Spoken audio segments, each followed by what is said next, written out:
Good morning mga guys.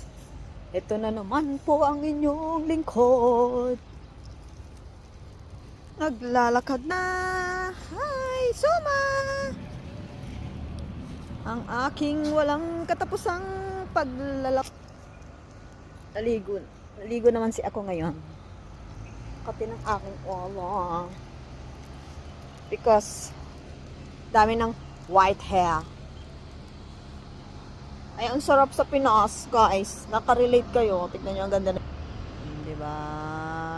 Oh, ganda ng mga view.